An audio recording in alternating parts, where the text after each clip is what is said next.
Writers write.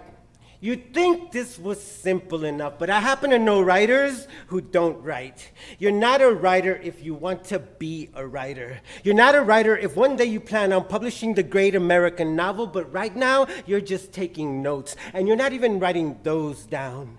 If you wrote 1,000 love poems back in middle school that giddy teenagers used in courting each other sometime back in the 80s, but haven't written anything since, then you're not a writer anymore, but you used to be, and you really should be again. A writer writes. That's what I tell the kids. And you don't have to be good to write. You write to get better. And bad writing becomes mediocre writing, becomes good writing, becomes excellent writing. I swear that to you with all my heart, and kid. And writing doesn't have to be a poem.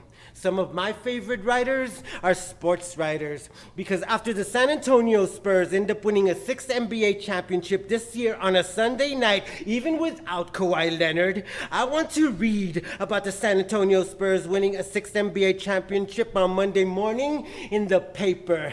I want to see what kind of verbal spin that writer puts on Manu Ginobili's spin moves. I want to see if Tony Parker's teardrop shot ever kisses the sun.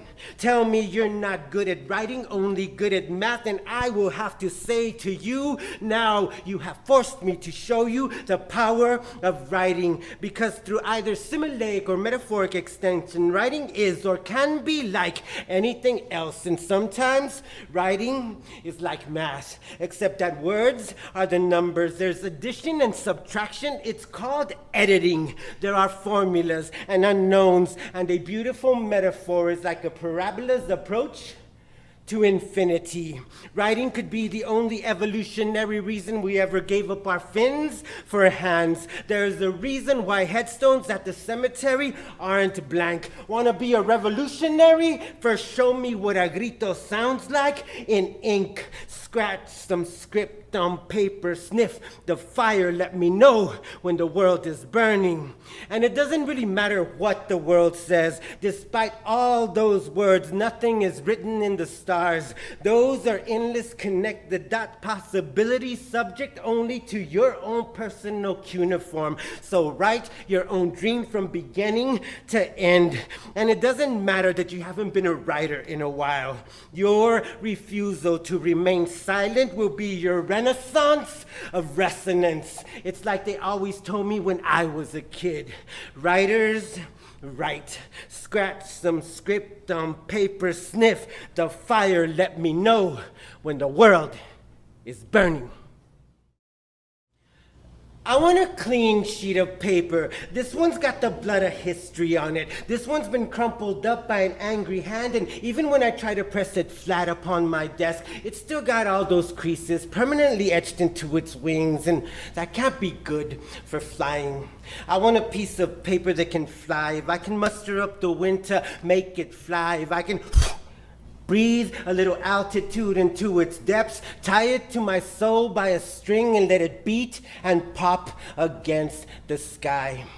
I want a clean sheet of paper. This one's already been used. I don't mind recycled, but I just can't tolerate regurgitated pulp. How am I supposed to turn it into a bird and make it sing if there's already pigeon poop all over it? Excuse me, but this one already says who I'm supposed to be, teacher. I thought you were supposed to teach me I could be anything I was willing to work my butt off for, teacher. I'll be here every day, but I want every day to be a clean sheet of paper. I'll dust off the shadows of the past myself like I was beating two erasers. And I'll meet you at the blackboard. I'll meet you at your desk. I'll meet you in the middle of any book you dare to open up before my eyes. I know there's light inside the darkness of that spine, and I want to set the world on fire.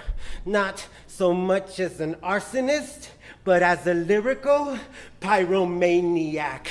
This is not a game of limbo, teacher, so don't bring along any low expectations of me. I'm liable to crush them underneath my shoes and utilize the backside of your underestimations as another piece of paper I can use. I want to gargle and swish the ink around my brain and spit out my own stain. I want a surface that's ready and willing to believe anything I have the power in me to make it believe. And trust me, I can convince a sheet of paper that it's still a tree, make it sprout new leaves in the warm springtime of my breath. Just let me have it. Just let me get the fingers of my mind on it, and I'll twist it with my tongue into a complicated piece of verbal origami. Here's a poem that's a boat you can use to sail the stars. Here's a little swan who never sings its final song. And this poem is an acrobat who trusts eternally in the invisible hand of love to always catch it when it falls. Don't let me hit the ground, teacher. Sometimes the best way to open up to other people's stories is to be allowed to write your own. All I'm asking for is that clean sheet of paper.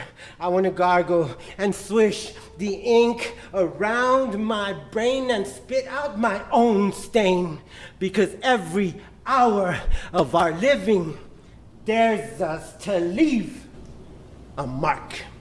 Thank you.